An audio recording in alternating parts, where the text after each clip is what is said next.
बहुत हद तक मामूल की सरगर्मियां भी मुतासिर की हैं। इनमें एक वो इलाका जहां पिछले दिनों ऑपरेशन हुआ, यानी डोडा का इलाका, लेकिन बढ़ती हुई मिलिटेंट सरगर्मियों के बीच इंतजामिया ने फैसला लिया और हिमाचल रोड ट्रांसपोर्ट कॉरपोरेशन ने चंबा से डोडा आने वाली जो गाड़ी थी वो बस सर्विस फिलहाल मुअत्तल कर दी है। फैसला उस वक्त लिया गया जब यह कहा गया, हवाला दिया गया कि मुसाफिरों की हिफाजत मुतलका हुकाम की अव्वलीन तरजीह है, इसलिए किसी भी तरीके से नुकसान सिक्योरिटी एजेंसियों को या फिर इसके अलावा आम शहरियों को, बिलखुसूस बस में सफर करने वाले यात्रियों का न हो, इस चीज से बचने की जरूरत पर जोर दिया जा रहा है। ये वो रास्ता है जो यानी खिता चिनाब को हिमाचल प्रदेश के थ्रू बॉर्डर कनेक्ट करता है, यानी दोनों जो आप कह सकते हैं कि एक तरह से स्टेट बॉर्डर बीच में आता है। और कल की तस्वीरें मुख्तलिफ इलाकों में जहां ऑपरेशंस भी चल रहे हैं, एक स्कूल के अंदर फौजियों पर भी हमला हुआ, उन एरियाज़ के अंदर भी जहां पर हम आंगी को यकीनी बनाने की कोशिश तो है ही, लेकिन इन ऑपरेशंस के चलते किसी भी शहरी की जान खतरे में ना डाली जाए, जोखिम ना लिया जाए, इन बातों का इजहार बहुत पहले से सिक्योरिटी अफसरान तो कर रहे थे, लेकिन अब अमली जामा पहनाया गया। और हिमाचल रोड ट्रांसपोर्ट कॉरपोरेशन ने जब फैसला लिया तो इससे आइंदा अहकामात तक जो डोडा वाले इलाके में, भद्रवा के इलाके में जो बसें आती थी हिमाचल प्रदेश वाली साइड से, उनको फिलहाल मुअत्तल करने का फैसला लिया गया है। वसीम गत्तू के पास चलेंगे, हमारे साथ इस वक्त खिता चिनाब से ज्वाइन किए हैं और ओवरऑल जो ऑपरेशन चले हैं, मुख्तलिफ इलाकों के अंदर निगरानी बढ़ी है, सूरत हाल की मुकम्मल अक्कासी तस्वीर के साथ भी होती है और आपके सामने वक्तन फ़वक्तन अपडेट भी किया है। वसीम, ऑपरेशंस पर मैं बाद में आऊँगा, लेकिन इन ऑपरेशंस के चलते ये जो बस सर्विस मुअत्तल करने का फैसला लिया गया है, इसकी अहमियत क्या है इस बस सर्विस की? और क्या ये एक कहा गया कि कुछ दिनों का ये जो पीरियड है बीच वाला, जब तक ऑपरेशन है तब तक बंद रहेगी, या जब तक ये मुश्किल तरीन सूरत हाल है, जब तक इलाके के अंदर जो मिलिटेंट सरगर्म है उनको एलिमिनेट ना किया जाए, तब तक बस सर्विस कॉन्टिन्यूसली सस्पेंड रहेगी?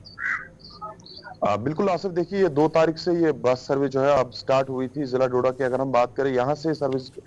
स्टार्ट हुई थी। मैं आपको बताना चाहेंगे फिलहाल ये फैसला लिया गया है, फिलहाल ये सर्विस रुक जाएगी, क्योंकि आपकी जानकारी के लिए बताना चाहूंगा 216 किलोमीटर की दूरी पे ही ये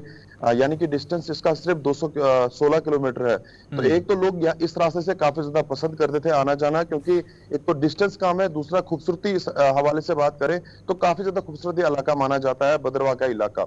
और जिस तरह से नोमैड्स को भी बताया गया है कि पुलिस के हवाले से अगर हम बात करें, नोमैड्स को भी बताया गया क्योंकि सबसे ज्यादा इस रास्ते पे ही भीड़ होती है नोमैड्स की, चाहे हम छतरगला की बात करें या बाकी सारे एरियाज है। हाल ही में आपने देखा था छतरगला इलाके में भी इनकाउंटर स्टार्ट कर दिया गया था। तो उसी के हवाले से अगर हम बात करें, फिलहाल जो हमारी ऑफिशियल से कुछ बात हुई है, टेम्परेरी बेस पे इसको कुछ टाइम के लिए बंद किया जाएगा, हालात देख के ये रास्ता छोड़ दिया जाएगा। और नोमैड्स को भी यही डायरेक्शन दी है कि अगर आपको कोई मूवमेंट देखने को मिलती है और अपने आप का थोड़ा सा ध्यान रखिए आप, क्योंकि बैक टू बैक जिस तरह से यहाँ पे इनकाउंटर देखने को मिल रहे हैं, इन इनकाउंटर से लोग जिस तरह से परेशान है, उसीलिए ये भी कहा गया है कि अगर ये बस सर्विस कंटिन्यू जारी रहती है, किसी पे कोई हमला नहीं किया जाए, किसी पे कोई हादसा पेश ना है, टेम्परेरी बेस के लिए इसको फिलहाल रोक दिया गया है। ये बताइएगा, ये जो बस सर्विस शुरू हुई थी, क्या इसका शेड्यूल था, टाइमिंग क्या थी? दूसरी ये कि जिन लोगों का ये आना जाना, जिस तरह से आप बता रहे कि जो बकरवाल है या माल मवेशी को जो पालते हैं, उनके लिए खास ये रास्ता था, वो इस रास्ते से गुजरते थे, उनके लिए अब ऑल्टरनेट रूट क्या है? देखिए, उनके लिए अभी तो अल्टरनेट रूट हमें बताया नहीं गया है। फिलहाल उनको बोला गया कि खाली आप खबरदार रहिएगा। और जिस तरह से आपने टाइम बताया, सुबह मॉर्निंग में 8 बजे वहां से निकलती थी भद्रवा से, तो ये टाइमिंग इसकी रखी गई थी और आगे भी टाइमली पहुंचती थी, यानी कि 2 से 3 बजे करीब ये उस इलाके के अंदर यानी कि हिमाचल के अंदर पहुंचती थी। तो ये सारी चीजें जो बताई गई है, और हम कोशिश आज करेंगे एडमिनिस्ट्रेशन से भी बातचीत करने की। और ठीक है, अच्छा, ये जो वसीम बॉर्डर सील कर दिए गए हैं, फिलहाल एहतियाती तौर पर इकदाम उठाए जा रहे हैं, ऑपरेशंस के मतलब क्या जानकारी है, जहां पर आज तकरीबन चौथा दिन भी एक हिसाब से एनकाउंटर के बाद है और गुज़श्ता रोज भी जब फायरिंग का तबादला हुआ तो स्कूल के अंदर जब फोर्सेस दाखिल हुई, पता चला कि वहां पर काफ़ी ज़्यादा सामान था जो इस्तेमाल में लाया गया था, खाने पीने की चीज़ें थी, यानी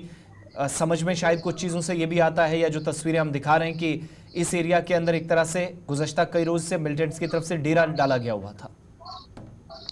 देखिए, आसिफ, बड़ा इंपॉर्टेंट है, इसमें ये नहीं पता चल पा रहा है कि क्या ये एक ही ग्रुप है या इसके साथ कई सारे ग्रुप हैं। आपने देखा 3 बार बैक टू बैक ये कल को लेकर अगर बात करें, इससे पहले 2 इनकाउंटर एक के बाद एक हुआ है। तो ये हालात यहाँ पे बदलना जो है काफी ज्यादा मुश्किल है, क्योंकि इस तरह के हालात बन रहे हैं। और आपको बताना चाहेंगे जिस इलाके के अंदर इनकाउंटर है, उस इलाके के अंदर चप्पे चप्पे पे हमारी सिक्योरिटी फोर्स एजेंसीज रखी गई है। उसके अलावा हमने हमारा जो कोटी का इलाका है, दशान का एरिया है, बाकी सारे एरिया जो बॉर्डर इसके जुड़ते हैं, वहां पे भी सिक्योरिटी फोर्स एजेंसीज ने नफरी अपनी बढ़ाई है। कल को लेकर हम बात करें, कल एक तरफ से इनकाउंटर चल रहा था, दूसरी तरफ से सिक्योरिटी जो है यहाँ पे शहर के अंदर भी डाली जा रही थी। शहर को लेकर बात करें, अलग अलग एरियाज में सिक्योरिटी फोर्स एजेंसीज हर एक शख्स पे नजर रखी जा रही है। और खास करके जो कास्तीगढ़ का गादी का इलाका है, वहां पे भी गार्डन के एरिया में भी जो लोग आने जाने वाले लोग हैं, उन पे भी नजर रखी जा रही है। कुछ देर पहले हमने लोगों से जब बातचीत की, उनका यही मानना है कि कॉर्डन पूरे इलाके के अंदर जो है